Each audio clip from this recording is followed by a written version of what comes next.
Great. Right, I'm going to assume that, that's working. Hello, everybody, and welcome. My name is Matthew Greenwood, and I am the Head of Debt and Financial Inclusion at the Centre for Social Justice. The CSJ, as I'm sure many of you would know, is a think tank that exists to put social justice at the heart of British politics. And I want to welcome you all today to our panel event entitled Evolution or Revolution, Rebooting Skills and Opportunity. It's an area of policy that the government has been very focused on in recent years, and I'm looking forward to quite a wide-ranging debate. And I want to thank the Maths Anxiety Trust for partnering with us to make this event possible. So before we begin, I want to show everyone a short video on behalf of Shirley Comran, the founder of Maths Anxiety Trust, a Wonder Woman and, dare I say, Superwoman after her book. And I want to, let's go to that first, and then I'll introduce the panel. Anxiety is a whole spectrum. You can go from being a bit nervous about being asked a question involving maths to being absolutely petrified of being asked the same question, to feeling like a rabbit in the headlights. In other words, you suddenly lose ability in your brain to do anything. The Maths Anxiety Trust has several objectives. The first and most important is to get the subject of maths anxiety recognised in England, in Britain, which is difficult because most people who have maths anxiety are ashamed of having it, and at least 35% of the country does have maths anxiety. And the second most important thing is we intend to do our best to change the teaching system of mathematics in Britain because it clearly isn't working. I would like the government to form, with no political affiliations, a very small group to work on, to have this aim in mind, to improve maths performance in England by improving the system of teaching maths in England. Thank you. So I think what we heard there will really help us frame, I'm sure, some of our discussion today about maths, about skills, about how we can ensure that people are able to engage in their education and ensure that they get the most out of it throughout their education. So I want to introduce the panel. So I will start from this side of the table. Very pleased to welcome Rob Halfon, the Minister of State for Skills. Rob will be talking on his brief on skills and what the government is doing to ensure that this is an area which continues to have policy attention. Then we've got Laurance Hancock, the Chief Executive of Boathouse Youth, a charity in Blackpool that we have worked with quite extensively at the CSJ. I've got Andy Carter, the MP for Warrington South. I've got Jerome Mayhew, the Member of Parliament for Broadland and the Chair of the APG for Financial Education and Young People.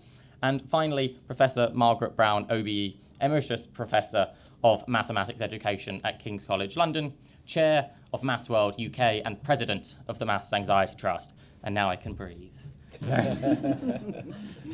And so I think we'll start with Rob, and I'll give every panelist about sort of 3-4 minutes to give us their comments, and then we'll move on to a sort of Q&A and panel discussion. So I will start with Rob. So thank you. Thank you very much, everyone. It's wonderful to be here because the Centre for Social Justice, to me, is one of the most, if not the most important think tank in Britain. It's had huge impact on my thinking, and when I was previously chairman of the Education Select Committee, I met with CSJ almost every week, and they were absolutely instrumental in the work that we did. Just seeing that maths anxiety. Here's a confession to you. I know it will never leak outside this room, but I was one of those students with maths anxiety. So I was dyspraxic. I think it's slightly dyscalculus. And I struggled with maths my entire life. There's only 1 year of my life that I understood it when I had the most incredible teacher. And I actually started to do well, but then I was moved up a set and I started to do badly again. And but it's my hand used to shake because there were some teachers who were less good than others because they were so strict at that time. And I remember thinking I got an E in my maths O level. I did 3 months of work to try and get it up to a C, and by a miracle I got it up to a C. But I actually remember thinking, if I'm struggling so badly at maths, why am I allowed to stop it at 16 and never do it again for the rest of my life? Right. That is absolutely wrong, because it is essential. And I'm not talking about mathematical equations or trigonometry, but you need to have a numerical, what I call numerical literacy. You need to understand maths in order to be able to do budgets. You need to understand maths in order to be able to do financial, understand your finances and your bills. And I've always had the view that maths should be continued all through one's education, whether it is up to 18 and at university as well, like it is in other countries. And as I say, it doesn't mean you would necessarily have to do hard, A-level maths. But it means you need to do some basic mathematical understanding. And that's why the Prime Minister's talking about maths to 18, and why there's been the expert advisory group. My passion in politics has always been apprenticeships and skills. I've made it my life, apart from trying to champion the cost of living, I've made it my lifetime's work as an MP. And the reason for that is because I've always seen it as a ladder opportunity for the most disadvantaged. And in 2008, I wasn't even an MP, I was a parliamentary candidate. And I walked into a building full of young people who certainly didn't have maths, but had very little qualifications. They were with the Prince's Trust and Catch-22. They were desperate to do apprenticeships and skills, and there were no opportunities. They couldn't navigate the government's website. They couldn't get interviews. And I walked out of that building in 2008. I said to myself, if I get in, this is what I'm going to do for my part as MP. Which is to champion apprenticeships and skills. And my first ever speech was on this subject, my maiden speech, and I was the first MP ever to employ full-time parliamentary apprenticeships in my office. I've had 5, and one of them has ended up as the leader of my local council, and he wouldn't say boo to a goose when he first arrived. And so I've always felt that the ladder of opportunity, what I describe as ladder of opportunity, is the answer is to so many problems. It's an answer to social justice, it's an answer for our skills needs, but it also is an answer to our employment and gets people into jobs. And I just want to very briefly describe the ladder of opportunity with you. It's not just a soundbite or a slogan, it has real rungs to it. So on the pillar, one side of the pillar is opportunities and social justice, and that is about place, privilege and prestige, meaning we focus on places like towns where the culture is vocational and skills education. It's about privilege, making sure that everyone has access to the brilliant skills offerings that we have, and about prestige and building up the prestige of technical education to ensure it has the same prestige as academic education. The other side of the pillar is strengthening further education and higher education, and the first rung of that ladder is about careers. And that is one of the most important things that we can do, because if we want to help disadvantaged students or disadvantaged learners, if we want to ensure that more people do skills, and we have to get our careers right. And for too long in our schools, we've not encouraged people to do skills. It's been university. And that was, in my view, the biggest mistake of the Blair's years, because it was about quantity over quality. And what we should have been saying, not university, we should have been saying skills. And so we're doing a huge amount of work on careers, passing legislation to make sure schools, pupils have encounters with apprentice organisations, technical organisations. We're putting multi-million-pound programmes to get apprentice organisations to go into schools. We've got the Careers Enterprise Hub as well. 90% of secondary schools are part of that hub. So if we get careers right, we convince the students, we convince the parents, and particularly we focus on the disadvantage. And the other, the second of that rung, of course, is quality qualifications, because for too long, doing an apprenticeship or technical education, people somehow, there's an unbelievable amount of snobbery about it, that only if you did A-levels and academic, you went to Oxbridge, then you were some kind of, or Russell Group was some kind of great person. We're changing that. The way we've changed that is designed really top-notch quality qualifications. We have over 680 apprenticeship standards, and everything from aeronautical to zoology, with the traditional crafts in between. We've got the new T-levels, so at 16 you can now do T-levels from agriculture to digital to healthcare to construction to engineering. 18 of them, again, people can do that prestigious technical routes, and universities accept the T-levels. We've got the new higher technical qualifications as well. We've set up these institutes called Institutes of Technology, which 21 over the country, £300 million of investment, whereby further education, higher education have got together with business to provide state-of-the-art higher technical qualifications and degree apprenticeships. The third rung of that ladder is championing apprenticeships and skills. And I mentioned about the 680 apprenticeship standards, but we've also done something very important, which is introduce degree apprenticeships.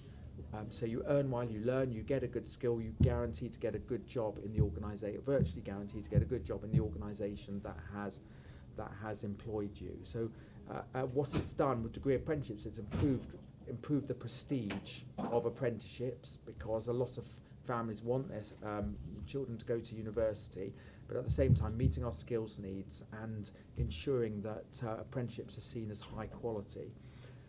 The fourth rung of that ladder is the lifelong learning entitlement. And this is something incredibly exciting. Not many of you may have heard of it.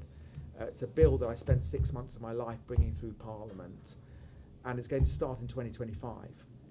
And the incredible thing about this bill is it's going to enormously help disadvantaged people train and retrain, because every single adult post 18 will be able to borrow up to £37,000. They don't pay back more than they borrowed, except in real terms, and they'll be able to do short courses and modules of courses from levels 4 to level 6. That means higher technical qualifications or degree level. And the important thing is they'll be able to do it at a time of their own choosing. So you might, let's say, have a single parent who might be bringing up a child who can't do a 2 or 3 year university course. They can now do they might want to be a social worker. They can now do a short course in, let's say, child psychology at a college, stop because they say, well, okay, I've got to work, I can't do another course for 6 or 7 months, and then do another level 6 course in perhaps adult psychology, but perhaps move to a university and do that course. And you just, in other words, education, what we're doing is it's becoming a train journey. You get on and off at different stations. And I really believe that will, by the time that comes through from 2025 onwards, it's going to change the way people think about skills, because a lot of people won't think I need to go to university for 3 years to stay in one institution for 3 years just to get my qualifications. So I think it's going to have radical change. And so all these things that we're doing, from improving careers, quality qualifications, championing apprenticeships and skills, the lifelong learning entitlement, what's the goal of all this? Well, of course, the goal is the top of the rung of that ladder, which is job security and prosperity. And this is how we're building an apprenticeship and skills nation. And I just wanted to end, and I've slightly gone over, only because of the maths thing that you had. But, I met the Swiss Minister of Education last week, and it was one of the greatest meetings I've had as a minister, because he said to me, 70% of our students go off and do vocational qualifications in Switzerland, 70%. And not only that, the 70% who go to do vocational qualification are regarded as much more prestigious than the ones who go to university. By the way, going to university is incredibly prestigious. I went, it's only the second person in my family to ever go. My father was an immigrant here. But what I'm trying to say to you is that they have a completely different attitude to vocational and technical education, and they regard it as something really important and prestigious. And I know we will change this country if I go to a dinner. What normally happens, somebody might say, I've gone to Oxbridge or Russell Group, and people go, wow, what are you doing, and all that kind of thing. And then they say they've done technical education, and people just nod along. What will really change is when I do that dinner and somebody says they've gone to Oxford or Russell Group, and they go, well, that's nice. And then somebody says, you know what, I'm doing a degree apprenticeship with BMW, I'm doing a degree apprenticeship with Rolls-Royce, and or I'm doing an apprenticeship in aeronautical, whatever it may be. And that will be the time when we've really changed. And that change is coming. It really is. There's lots of things we sometimes get wrong, but lots of things that we could improve on. But we are building an apprenticeship and skills nation like never before. We're talking about apprenticeships and skills like never before. MPs from our party my party are talking about apprenticeships and skills never before, in a way that never happened when I first got elected in 2010, when all the focus was just on universities. There's a lot of work to do, but I just tried to set out to you how I see the roadmap or my ladder of opportunity to try and ensure that we help the disadvantaged do what the CSJ want us to do, but also build an apprenticeship and skills nation. Thank you. I think that there's a lot there to take in, and especially I think part about sort of train education, people stopping and starting, coming back to things that they previously haven't got, is something that I think learning into adult life is certainly something that feels as if it's more important now than ever, with so many people needing retrained. Margaret, I want to come to you next to the other side of the panel. I'm conscious that we have a packed panel, so I think we might sort of see if we can speak for about 3 or 4 minutes. Right, okay, fine. Good morning, and thanks particularly to the Centre for Social Justice for pairing with us for this seminar. I'd like to carry on really from where Shirley left off and just point out, first of all, 2 facts. One is that in comparison with other countries, our secondary children have a much more negative view of learning maths than anywhere else. Anywhere except France, I think, technically, but almost any other developed country. And our adults have a lower level of numeracy than any other developed country. So that we both have a problem with the standards, and of course we have a problem with the attitudes to maths, what the Prime Minister calls the anti-maths mindset. And of course the attitude to maths is standing in the way of achieving higher standards. So that's something that we really do have to solve before we can go on and get those higher standards. I'm just going to first of all point out 1 or 2 things that the Maths Anxiety Trust is doing so that you know who we are. I'm hoping you've all got one of those, but you can get one on the way out. And I think the strapline is that confidence with using maths is a social justice issue, and we're very concerned with everyone and their standards and their attitudes. We publish booklets. The last one is about teachers with maths anxiety. Not just students, but also teachers have this problem. And we gather research from all the experts and researchers, and we've put it not only in booklets like that, and there are some more in the leaflet, but also on the website. And this is to support students, parents, teachers, anyone who has problems with maths. We fund our own research. You might be interested in one of our recent surveys. We found that 44% of people who are currently teaching secondary maths thought they hadn't been trained properly to teach secondary maths. So we're now investigating why that's the case. So we fund our own research too. We're launching an online course called Money Stuff soon about the maths for financial literacy. This will be it goes from sort of early arithmetical operations up to budgeting for university level, and it will be particularly aimed at secondary students. So we're putting stuff out there which will soon be available on the internet. We also work with other key people, obviously the Centre for Social Justice. We also work with National Numeracy, who are busy, particularly at the moment, trying to implement a large government-funded programme called Multiply. And we work also with Maths World UK, which I think you probably also have a leaflet about. This is a different way of tackling it. We have a fun maths centre in Leeds, in the middle of Leeds. So if you're in Leeds, please do call in. And the aim is to show parents and children and also school groups during the week that maths can be great fun, because that's not often something that they find out from schools, I have to say. So there are some of the things that we're doing, but although all those things are very important to try and lift these attitudes to make people much more positive about maths, but the real problem, as Shirley says, lies in the schools. And we feel it's really time we had a hugely radical new curriculum. And I would mention a number of groups, not only the advisory group at 16 to 18, but we also now have a consultation paper from the Royal Society.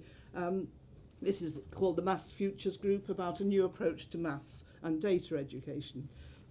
We really do have to update our maths curriculum so it's relevant and intriguing and interesting for our students in schools at the moment. we're still working on a very archaic curriculum that everybody can see is not relevant to them. Secondly, we also have to change our method of assessment and accountability, because what is driving our teachers is actually trying to get all these kids through to their grade 4 GCSE, and this often starts at the beginning of secondary school. So it's a matter of trying to get to those marks that get you that grade. In other countries, that is not the aim of the education system. It's actually to make people competent and confident about maths. And we need to have an assessment system, an accountability system, which values deep learning and takes maths at the rate that students can learn it. So we need to have a properly revised system right from the beginning. And I'm pleased to note that we are thinking about core maths qualifications at 16 to 18 being more generally available, and a new baccalaureate. And that seems to me to be going the right way to be changing what we can offer for students. Thank you, and I think there's a lot in there about taking it at your own pace. I'm conscious that Rob was saying that he had to keep going at it, and yet at the moment it feels like can't do it, drop it, move on. And next I'll turn to Jerome. Thank you very much. Well, I was very interested to hear what you said about the anti-maths mindset that the Prime Minister describes. But I think we have improved, because I was just triggered in my memory. I've just been looking up on my phone. Alec Douglas-Home, when he was Prime Minister, he was asked about the economy, and this is a direct quote: "I have to do my economics with matchsticks." Now that was the Prime Minister back in the 1960s, and the anti-maths mindset that was considered to be acceptable then. I don't think you'd get Rishi Sunak giving the same answer. Right, so schools should provide us with useful stuff that helps us with our lives. Well, I've got two hats on here. Before I became a politician in 2019, I was an entrepreneur. I ran a business with about 1,000 staff, or slightly over 1,000 staff. And one of the big issues that I had there was the poor level of skills of people that I was seeking to employ, typically 18 to 25-year-olds in that particular business. And yes, maths was an element to that, but in that particular sector, it was actually literacy, the ability to write cogently and persuasively without huge grammatical and spelling errors. That is a core skill in addition to maths. That was my personal experience of being an employer. And I think because of that, the government has been absolutely right to focus on those core elements of English and maths improvement. And we've seen the fruits of that beginning to be shown in the PISA International Survey results as we've improved the international rankings, certainly in England. But there are other skills which are really important for students that perhaps aren't directly applicable to their employed life, but are for their general life. And that's why I wear my other hat, which is the chairman of the All-Party Parliamentary Group on Financial Education for Young People. Because I was never, even though I had an expensive education, and back when I was 16 I could recite book 1 of the Aeneid, it's really useful, but I could not, and I did not receive any financial education at all. I didn't know, well, I'd heard of a mortgage, of course I had, but I didn't know anything about mortgages, I didn't know anything about debt management, I didn't know anything about savings. ISAs probably didn't exist then, but the equivalent of ISAs, I didn't know. I had no training when I was younger on the concept of budgeting. What's a pension? I knew people had pensions, but I didn't know what they were. I just certainly didn't know the difference between an occupational pension, a defined contribution or a final salary pension. I didn't know anything about compound interest and the difference between starting a pension age 18 and starting at age 25 and what that would do to the final outcome of the value of your pension. All these things have a huge impact on our lives. I mean, you must be sitting there thinking about your own lives and thinking, are you confident? Hands up, who's confident that they know how to run their finances and they think they've got it nailed? Well, there's one bloke at the back. There's a cocky bloke at the back. Okay, but I mean, doesn't that answer the question? Are we providing sufficient financial education in our schools? This is a really important issue. The answer in this room, apart from the cocky bloke, is no, we're not. So my interest is to look at how we can work with schools to improve the provision of financial education. It's that my APPG was founded in 2010 or 11, and we thought we got the job done in 2014 because financial education was made a statutory part of the curriculum. And yet, when we've done a bit of research this year, 38% of children recalled any financial education at all. And 56% of teachers didn't even realise it was part of the curriculum. And they're the ones who are meant to have been teaching it. And then you're quite right, Margaret, when you dig further, there's a huge nervousness about the confidence of teachers and their ability to teach it because they themselves haven't been sufficiently taught. And yet, when I speak to the education minister on this, he says, well, the data suggests that 69% of secondary schools have taught financial education in the last year. Well, what happened to the other 31%? And how effective was that, given that most of the students can't remember it even happening at all, let alone it being effective? So there's a lot of work to be done here. But I think one of the issues, I'm going to finish on this because I'm overrunning, is having there's a superfluity of banks and financial educations and charities. They all want to get involved in this space, and that's great. But we need a common version of the truth that we can. People need to come together and say, right, this is a great educational platform, and then that can be can combine to then get that into schools to support teachers so that we take the pressure off them and provide them with a solution rather than just a problem. Thank you. I think the gentleman at the back is probably wishing he hadn't put his hand up now. So I will pass off to Laurance, and then we will come to Andy. Thanks, Matthew. I've pondered and posed the question, what's the biggest barrier to learning in the UK? And up in Blackpool, where I'm from, it seems that minds default to tangible reasons, especially when it comes to the subject of young people that live in poverty.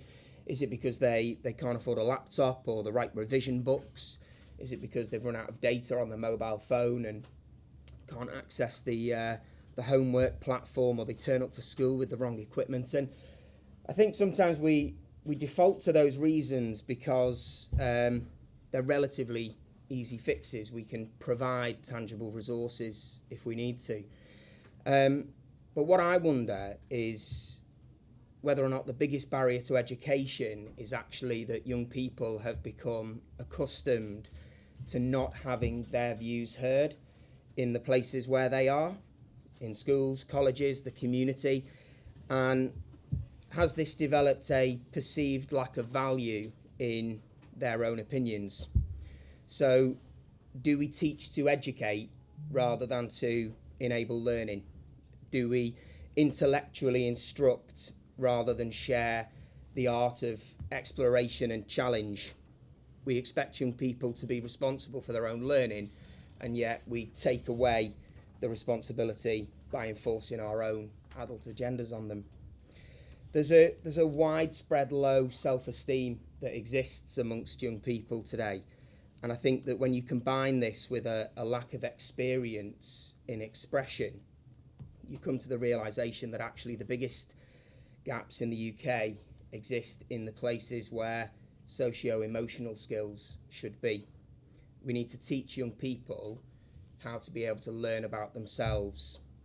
When I look back on my school years, it wasn't my lack of ability in maths that got me excluded from school.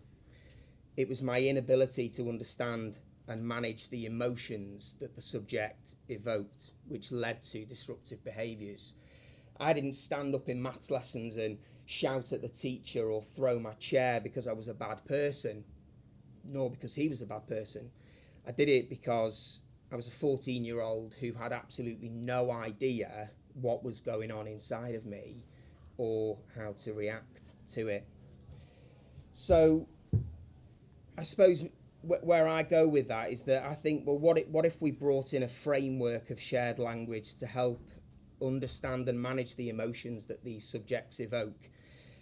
I don't for a minute think that we should tolerate or make excuses for disruptive behaviours, but I do think that we should listen more about what life is like in 2023 from a young person's perspective, instead of continually trying to place our adult map over theirs when it comes to significant decisions that we're making about their lives and their futures.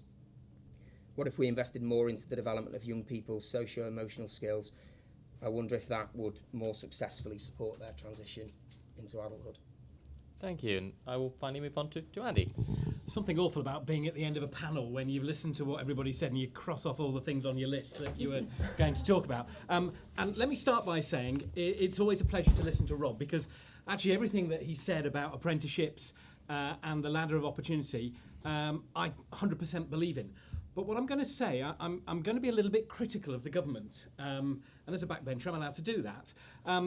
But I want to just touch very briefly on what Laurance has just said there about young people being excluded, because I chair the all-party parliamentary group on alternative provision, which is the group in Parliament, and I formed this when I was elected in 2019, that looks at kids that can't be educated in mainstream schools.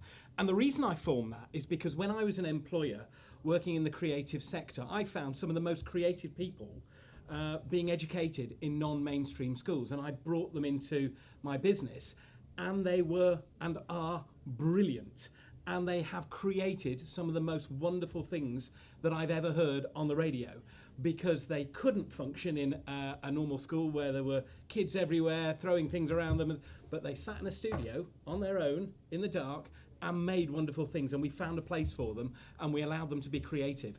And that for me was one of the best moments of working in the business that I worked in. So it's really interesting to hear what you say, Laurance. We have a really loud voice for young people like that in Parliament now, and I'm really pleased to see what the government are doing around alternative provision and SEND. Four things I want to just very quickly mention. Rob mentioned about the FE sector. We don't champion the FE sector anywhere near as enough as we should do in this country.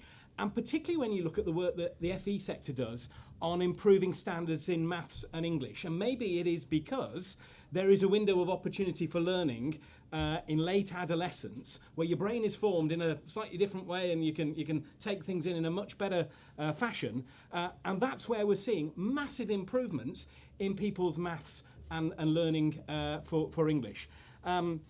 Secondly, I also want to just say on FE, we've seen huge progress in that sector since 2014 when the cash went in. So there's a direct link that if you fund it properly, it works and delivers for young people. So FE sector, totally supportive of the work they do there. Second thing is around the apprentice levy. I preface what I'm about to say again, hugely supportive of apprenticeships. I run an apprentice fair in my constituency where 1,000 young people turn up every year and meet businesses and talk about apprenticeships. But every business I talk to, every large business I talk to, in almost every sector says to me, the apprenticeship levy does not work as well as it should do. And if you look at the cash that goes back into the Treasury, I'm wondering maybe the Treasury are quite happy that it's not working as well as it should do, because I think there's about £3 billion that goes back into the Treasury coffers, rather than supporting apprenticeships in the way that we should be doing that. Third thing I want to mention is SMEs and apprenticeships. If you're an SME trying to run an apprenticeship, give up. It's a bloody nightmare. Trying to navigate your way through a government website that talks in gobbledygook. If you're a single man operation and don't have 15 people working in your HR department, you might as well abandon it. We can make it much more simple. We should make it much more simple. SMEs are a brilliant place for apprentices to flourish, and they're not at the moment. We've got to do more work around that. Final thing I just want to mention is around apprenticeships not being sold properly in schools. And I heard what Rob said around the work we're doing in education. I worked on the post-16 schools bill, and as part of that, I did some work in my constituency in the schools and talked to the teachers about what they knew about apprenticeships. 15% of teachers in high schools in my constituency said they felt comfortable talking about apprenticeships. 15%.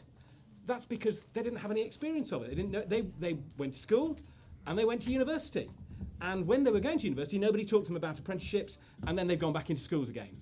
And so we've got a heck of a job to educate the educators around the benefits of apprenticeships, and that will really turn the dial when our teachers are talking of apprenticeships in the way that I think they can.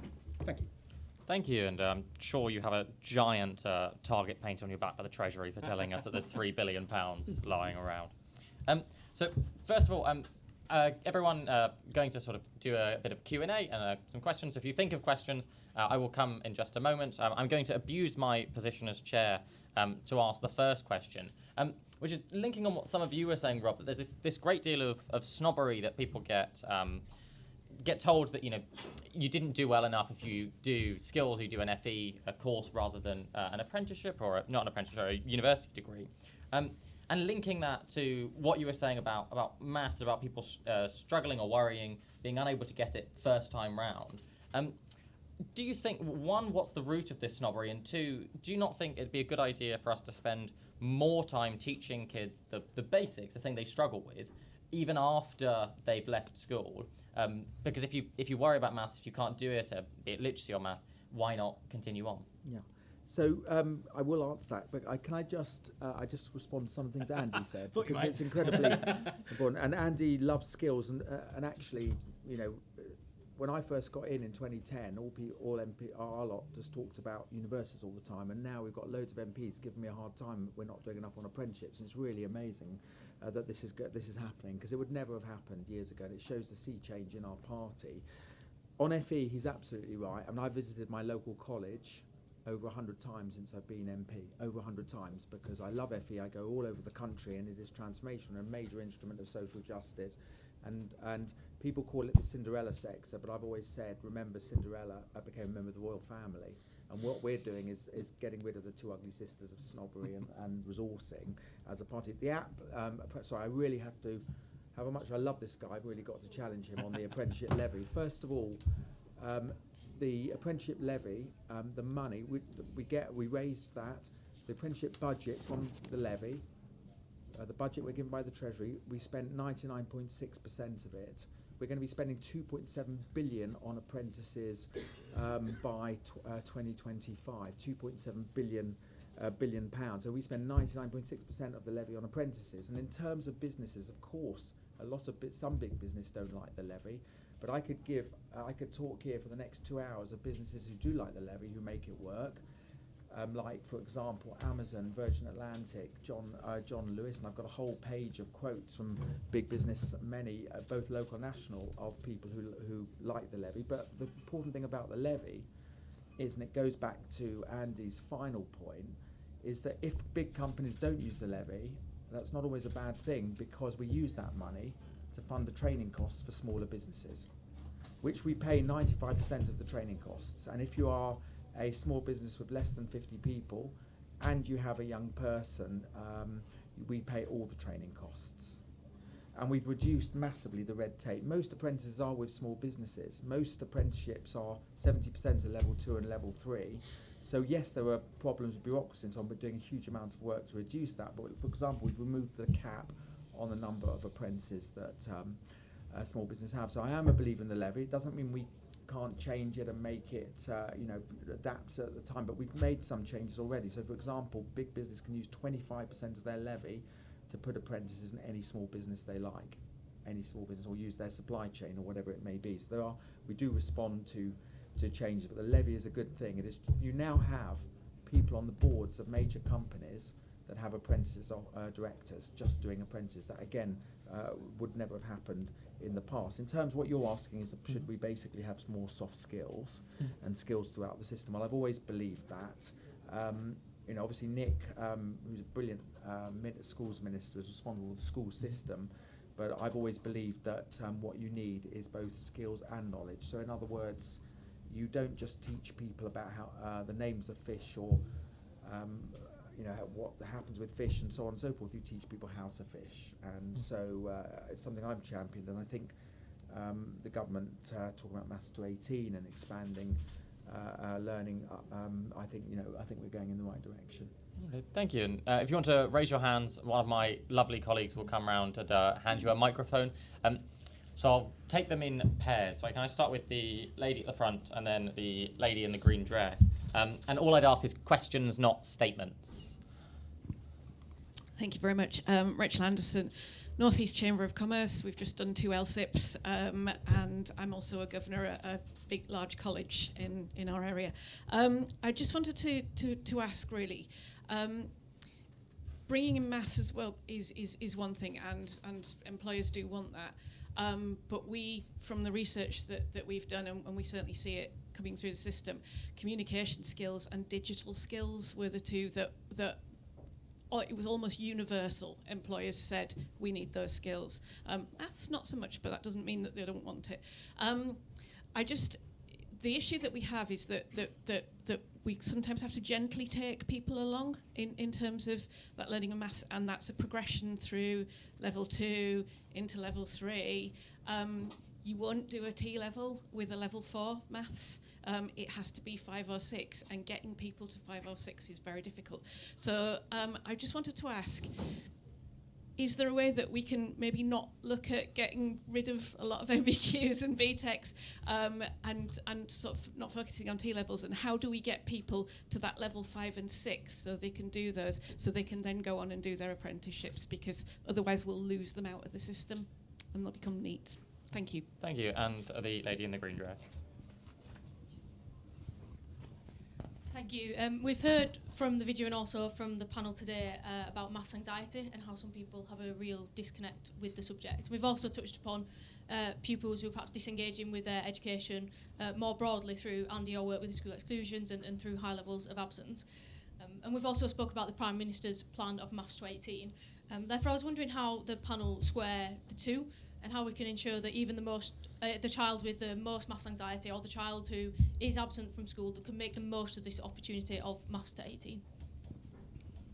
Thank you. So 2 questions there. One on this sort of PM's maths to 18 agenda, and if people don't like maths, how do we overcome that barrier? Why don't I come to you on that first, Jerome? Okay. So I'm no expert on this, but where I would point to is the International Baccalaureate. So lots of you will know lots more about it than I do, so I put my hand up. But maths is one of the core subjects that everyone who does IB has to follow. But that doesn't mean to say you do it to the same standard. So there are levels of approaches to maths within the IB system. So you're all taken on an appropriate level of challenge for your input level of expertise, and that surely is the right approach to try and square the circle, because I've got a 14-year-old son. When I was talking to him about, oh yeah, good news, you're going to be doing maths till 18 rather than 16, it wasn't a wholly positive response. but that doesn't mean to say we shouldn't do it. So I think the Prime Minister is absolutely right. We should be preparing people for the modern economy, but we need to be doing it in a way that's supportive and is at a level that is most appropriate while still being challenging for them. Margaret, why don't I come to you? Yeah, I think it is important we continue. Nobody in this discussion actually mentions the universities, but we have a major problem in the UK because we have lots of people in universities taking in students that haven't done maths since GCSE and often have a rather weak GCSE. So we're having to cope with business degrees, with pharmacology degrees, with geography degrees, with students who really haven't done maths for 3 or 4 years and didn't much like it when they did. So there is a problem, and we do need to continue with it, but it has to be made clear that it's not the same sort of maths. And actually, as I've said, maths from 11 to 16 needs to change too, but it certainly has to be made clear that we're not doing the kind of algebra, trigonometry, Euclidean geometry stuff that you get in retakes, which is awful, because we're wasting the students' time retaking some stuff like this, which they actually won't need. We need to make sure that the maths to the 16 to 18 maths that they continue with is relevant to the subjects they may study, the careers they may undertake, the apprenticeships they may undertake too. So it really has to lead us down that route.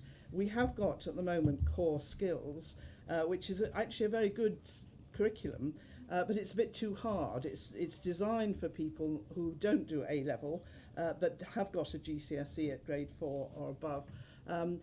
Most schools can't afford to run it. They haven't got the teachers, they haven't got the time, and it's not worth very much. Universities don't ask for it. But actually there is some good stuff in that curriculum. If it was made a little bit easier, it would be a good model. Thank you. And why don't I come to you, Laurance? You deal with lots of young people who I think, fair to say, struggle with this sort of subject. Do you think getting them onto that further on in their schooling is a good idea?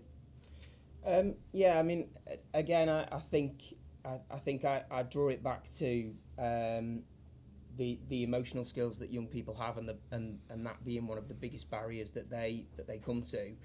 And it's not just with maths, it can be with any subject.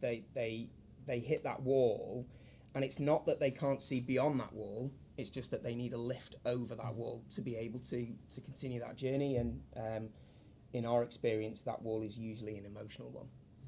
And Andy, just on the previous question, talking about how, if I was right, you have to be able to get to a certain level in order to get your degree apprenticeship in the first place. And if kids can't get there, that opportunity isn't open to them. So what do you think we can do to help more people reach there? Actually, can I, before I talk about that, can I just pick up on the sort of communication and oracy point? I worked in the media sector, and I remember meeting people that wanted to be and work in the creative sector that had never been through a process of being sort of critiqued on how you present yourself and how you stand up and talk in front of a group of people, and they had no self-confidence. And I wish we'd put drama on the core curriculum, but don't call it drama, just because people think drama's dancing. It's not. It's about learning how to stand and speak, and that is one of the most basic skills that employers look for the moment you walk through the door for your interview. We should be putting far more effort into those types of life skills that will help people progress in their careers. I had a firm view: hire for attitude and train for skill. But confidence is such an important part of the attitude.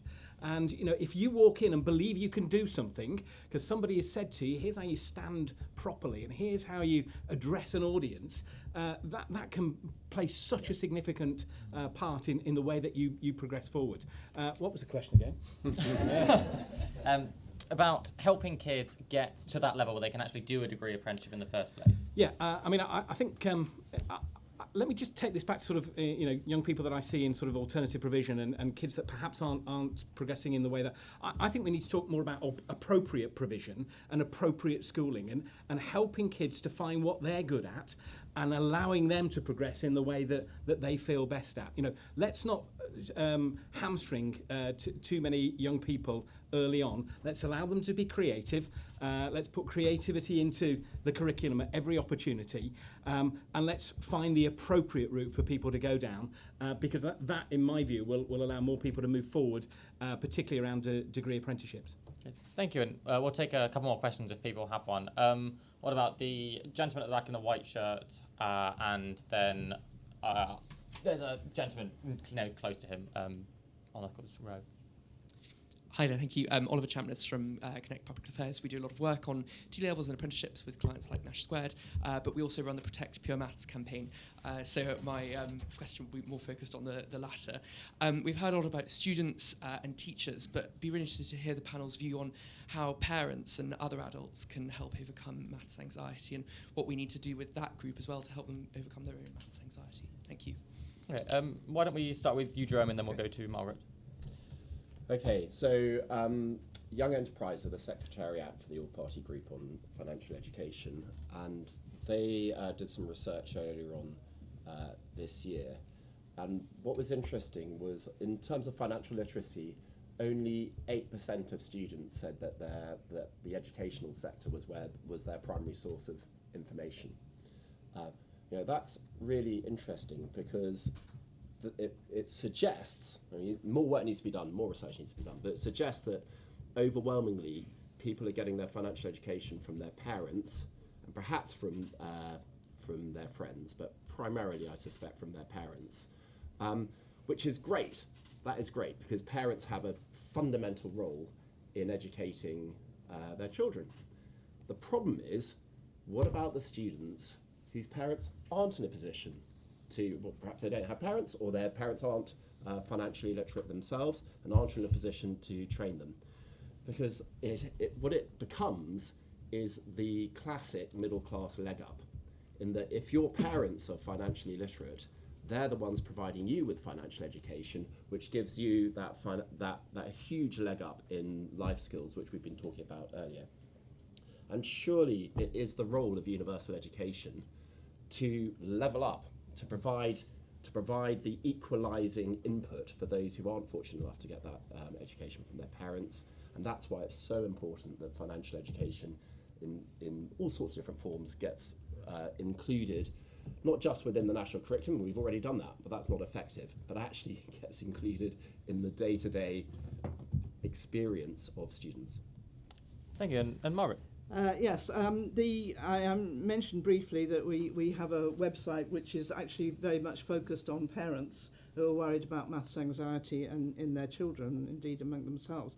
And I think we're in some ways lucky in that there are a lot of resources online now that parents have access to, and it is, I think, the duty of schools to make clear that these are available to everybody. I just mentioned the work we've done in Maths World UK and Maths City in Leeds, because we opened this kind of maths in a shopping centre and weren't sure anybody would come through. Some people said, don't put maths over the door because nobody will walk through.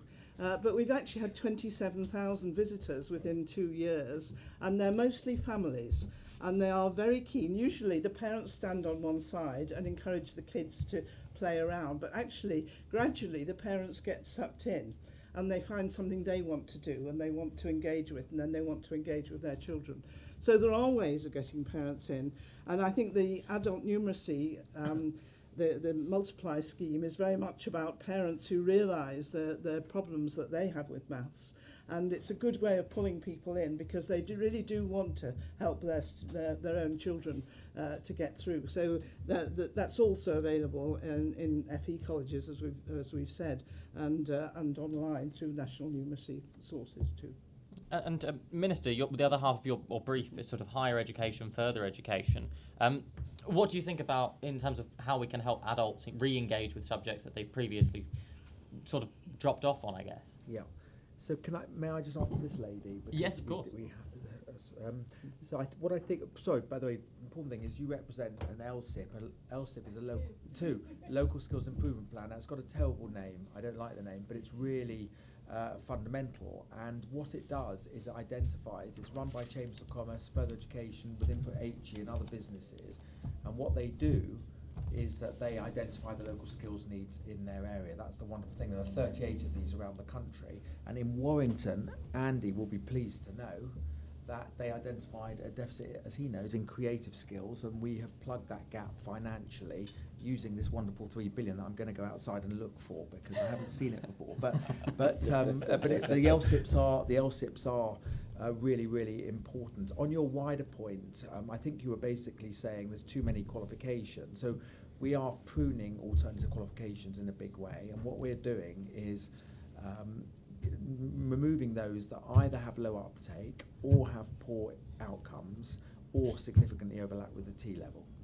So that is what the policy is, and we've removed quite a few already. There is maths, of course, as part of T-level. I do believe that we need maths all the way through, even if it is functional skills, and whether that needs to be reformed, we're looking at that as well. But that is where we are with the T-levels. In terms of higher education, very important about re-engaging. I talked about the lifelong learning entitlement that will make a huge difference when that comes in.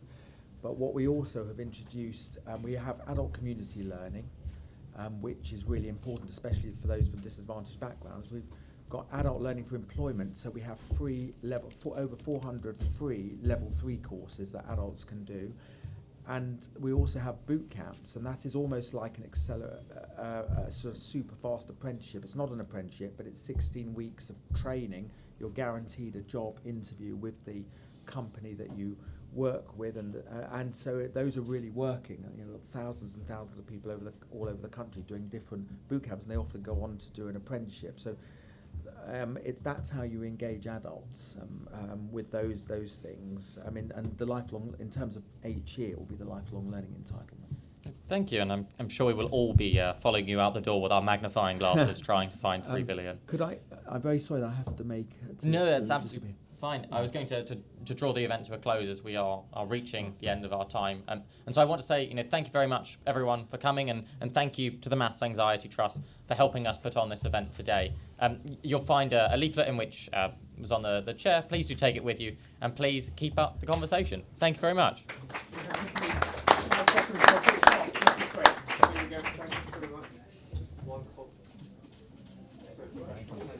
Thank you.